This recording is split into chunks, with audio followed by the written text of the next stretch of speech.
put your screen somewhere in that very freezing mood, and then, oh, that's TUNDE IDOWU. Super excited to be here. Thank you for always being there with us right here on your very favorite television station, Western Spring Television. We are transmitting live and direct from channels 190 on the Star Times DTT. Today promises to be exciting, as I've said, and we can assure you on that. Welcome on board, and definitely FEMI is on board as well. FEMI, good morning. Boss, good morning. Yes, bro. And thank God it's Friday, TGI edition of this program. Yeah, more relaxed atmosphere, but then it's still about the work, serious work, serious engagement and conversation about the public good, public welfare, issues of public importance. That's what we do here. And the last one for this week, FEMI Ojo is my name. Good morning, Nigeria. Good morning, world. It's going to be a very, very educative one this morning, from the headline segment to the conversation in particular. You are going to enjoy it. And I dare say I have a good news for you, for our listeners this morning, our viewers rather, from wherever you are. When I saw it, I was particularly happy. No, okay. It's not that I've given birth or something. I'm waiting. It's about the fact that I saw a news clearing Toby Amuson of doping allegation. The suspension lifted. I was particularly, and I am particularly happy because the World Athletic Championship is just around the corner. Absolutely. And when you see your hope, one of your brightest stars, under the radar because of suspension, you are not happy. Honestly. But, you know, the ban ab initio was about that she didn't present herself for testing. Not that she was even tested and she came out positive. But then that has been lifted. So she's clear to compete at the next World Championship, World Athletic Championship, and we wish her all the best. She, in Budapest, yes, and she's a world record holder. Absolutely. She broke a record, set her own in the same competition twice. You know, in 3 days or thereabout, and she has come to stay. She's not a fluke, I dare say. So congratulations to Toby Amuson, congratulations to the Athletic Federation of Nigeria, and all of us, of course, to Nigeria as well. I think it should not be doom and gloom story every morning. So that's why I dare say, let's talk about something good. That is a good news. And definitely the English Premiership is back. Hey, first of all, let's say congratulations to Pep Guardiola.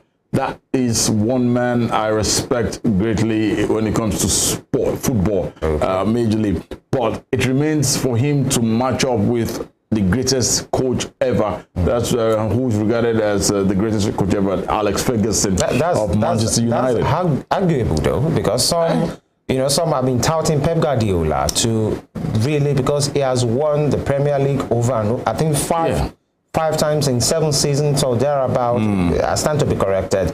And then he has broken the record of Sir Alex Ferguson. Although we are waiting to see if actually we set a new one. However, we set a new one in England means you have to win the FA Cup, the EPL, the Champions League, and the, what's it called now? The former Carling Cup. Carabao Cup.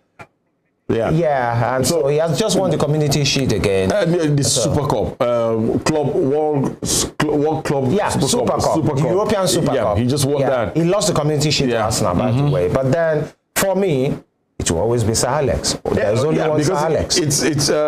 It remains 13 more trophies for him to match up with Sir Alex Ferguson's record. In the same league. Wow, that guy is awesome. Watch out for him. He's got quite a whole lot to do. Quite a whole lot for you. As always here, we'll just kick things off from the dailies. The headlines are definitely ready. We'll look into that and the conversation. Before we go to that, one of the good news again, by the way, is your state is I don't know where you are from, but your state is 5 billion naira richer now. Oh boy, you know. I do.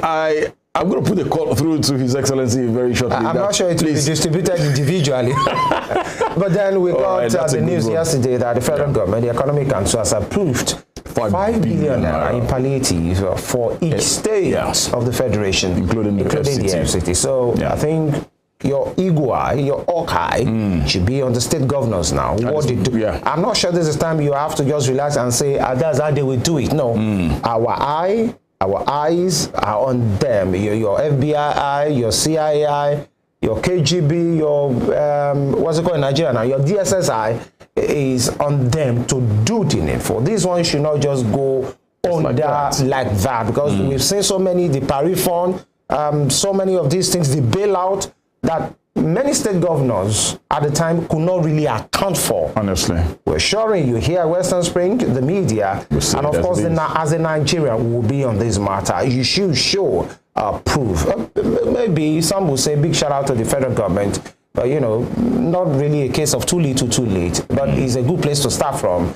And we hope the state government, through the state governance, will do justice to that, and it will just go the way others went. 5 billion naira is quite a whole lot of money that, if judiciously used, every citizen of each state should be able to say, wow, at least at this moment in time, with all what is happening. It should really have an impact, even when not directly, even indirectly. Yeah, it should be. And that's federal government's contribution to the states. Yeah.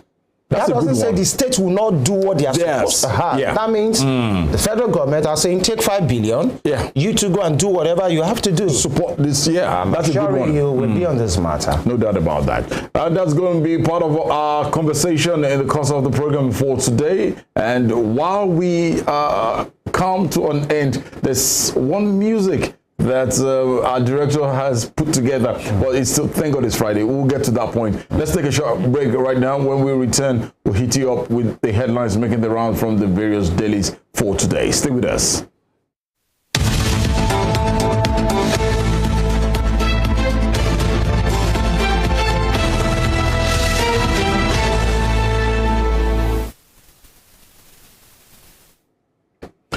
You're welcome back. Let's begin to serve you the juicy details making the rounds on the front pages of the various dailies that we've got for you for today. Let's kick things off from the pages of Punch newspaper.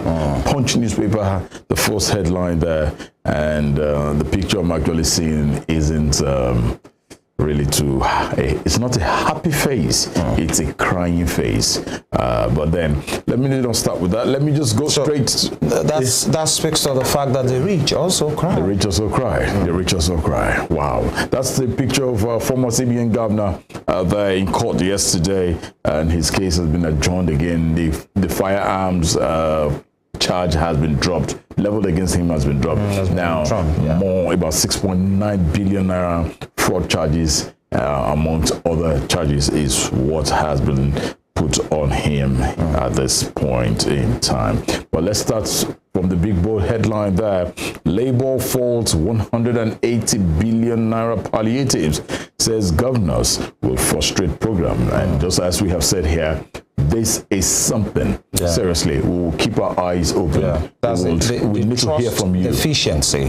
Many persons feel some governors, if not most of them, they make mess of these things, and they appear not, you can't really call them to question or trust us. We will do that. Definitely. Just as we rightly said, 5 billion naira, if judiciously used, meticulously used, it definitely should make a positive impact in any economy of any state, coupled with the fact that our governors, they were palliatives. You yourself, your state, your administration, intend to put into the economy, merging it with that of the 5 billion should go a long way. There should be succor in the lives of people. Looking at the headline, the writers associated to that story there, states to get 180 trucks of rice. Each state will get 180 truck of rice. NLC, I'm not sure is each state. That's states to get 180 trucks of rice. NLC, TUC worry politicians will hoard materials. And NEC committee to meet labor over subsidy relief. Tinubu appeals to Nigerians. Good one there. We just hope the needful will be done very well. Coming down below that picture there. You could see the picture of former CBN governor in court yesterday. The rituals will cry. But the headline there says, Emefiele, DSS drops firearms charges. 6.9 billion naira fraud case adjourned.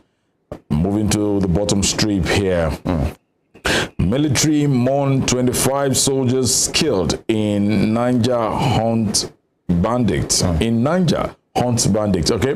Military mourns 25 soldiers killed in Niger hunt bandits.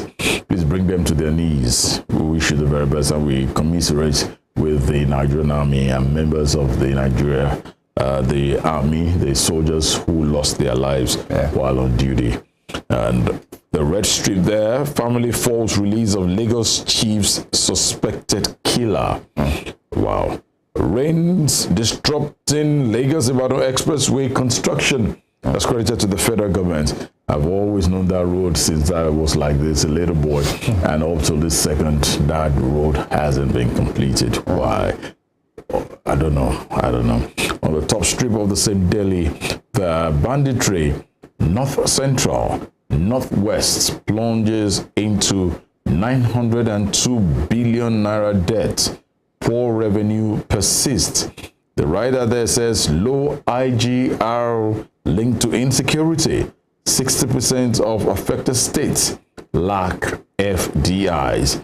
And the other story beside it, which will be the last from the Punch newspaper for today, FG begins minister designate documentation Saturday. We wish them the very best. Those are some of the headlines making the rounds from the pages of Punch newspaper for today. All right, The Guardian this morning, The Guardian, it has this bold headline: multiple ex-governors turn godfathers, unsettled governance in state. See you giggling there.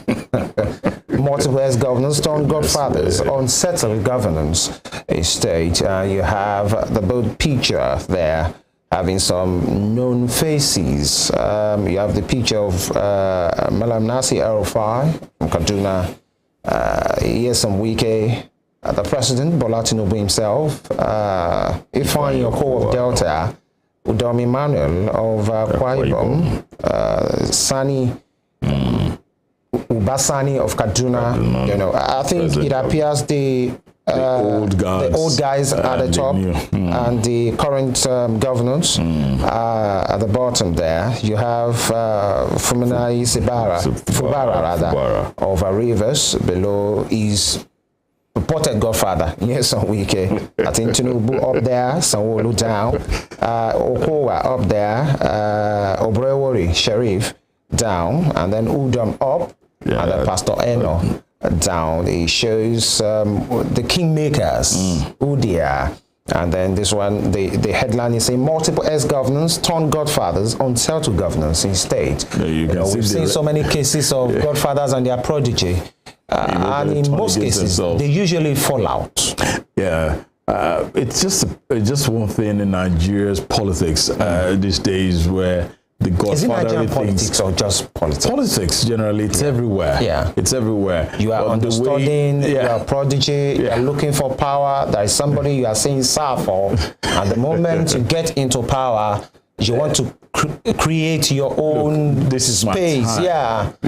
It's always a funny aspect, because if we look at so many of them, we can count numbers, we can name names of people who eventually turned against their godfathers, and it's been a little bit trouble for them over the year. But look at what it says. Just the red strip before the major headline says reign of yesterday's men. Of yesterday's men who still want to be relevant today. You know, they still want to have everything in their grasp. And you know, the guy in power wants to feel like I'm in control. It's my time. We wish them all the best, by the way. That's from The Guardian for this morning. And at the bottom part of that, you have APC and NPP trade blames over attempts to bribe election tribunal. And NPP and the APC in what's there. And beside that, in green, we have DHQ, that's the Defense Headquarters, confirms 36 soldiers killed in Niger ambush. Commiserate with the families of these men. In Niger. In Niger. Yeah. Beg your pardon. The helicopter Niger. that was brought down. Yeah. And apart from the helicopter, there was an ambush again. And, you know, when you talk about soldiers, we should put into proper perspective. These are people's husbands. These are people's fathers. These are people's brothers. Sons. Yeah, if women are involved, these are people's mothers and sisters. And so the fact that they're in uniform doesn't mean they should just go like that. It's one soul is precious. Everybody has the right to life. Of course, it's what they have signed up to do, but we shouldn't just lose them, just like that. Especially in avoidable manners. Yeah. So they have paid the supreme price now, and I believe and I think they should not really be forgotten. Commiserate with their family, and of course the defense headquarters as well, the military men, and those that are still in the field. If you are watching us right now, we are rooting for you. You are doing valiantly well. Thank you for keeping the territorial integrity of our nations, either in the air, on the sea, or on the land. You guys are the real VIP. Well done. Okay, and beside it, we have Naira gains about 15%. As dealers dump dollar, count losses. There's a good news. I think the Naira is really struggling to get back. Every policy tactics being put into this by the government and everybody involved. Please keep on doing that. Let's have some gains so that we don't have this skyrocketing 570, 620, 7 something, 9 something. No, our Naira will bounce back, and we hope we will get to that point where we will be really proud to hit our chest and say, I'm from Nigeria. What do you spend? I spend in Naira. And that's the way it's going to be, hopefully. At the top strip, ECOWAS defense chiefs declare readiness to invade Niger. Okay, we keep hearing, you know, war, rumors of war. Although these are not the things that we call for, but the AU are saying, we are ready for you guys if you want to be adamant. All right, beside that, in red strip, lobbyists storm APC secretariat, beg Ganduje for appointment. Okay. It's the season. It's the season, really. Because letters are flying from here to there. Different committees being put together, different advisory committees, and now saying lobbyists are coming to the APC secretariat to beg Ganduje. You know, it's always an interesting thing in politics, because that's the man they feel as the ears of the people in power. That's the party chairman there. All the best to them. And relief as AIU clears Amuson to participate at World Championships. We said that earlier. I am, and I believe Tunde and many persons are relieved as well. Yeah, we are. Because that's, I think, our biggest, you know, talent right now in athletics. Yeah. And she has done it for a couple of years. So all the best to her. And all the contingent list is out, and we wish them all the best. Go have fun. Go and give yourself and the nation, make a name for yourself and the nation. Not in a inglorious form, but be the best. Gold, silver, bronze, whatever comes. Bring it home. Bring it home, guys. And we wish you an injury-free championship. Seriously, all the very best. Yeah, that's all about the Guardian for this morning. And Daily Trust, quickly, the Daily Trust newspaper, virtually they all carry the same story. I'll flip through them as early as possible, just to make sure that we don't take too much time. There's quite a whole lot to discuss from our conversation this morning. And just as you have it there, the big bold captions speaking about Niger and saying the African Union, that's the AU, opposes military action as ECOWAS readies forces. Moles suspension, and look at that, protest in Ghana, recruitment drive of volunteer fighters in Niamey. Wow. Nigeria calling for fighters, volunteers. But you don't know what war means. That's why you're probably saying, trying to look for that. I wonder what good that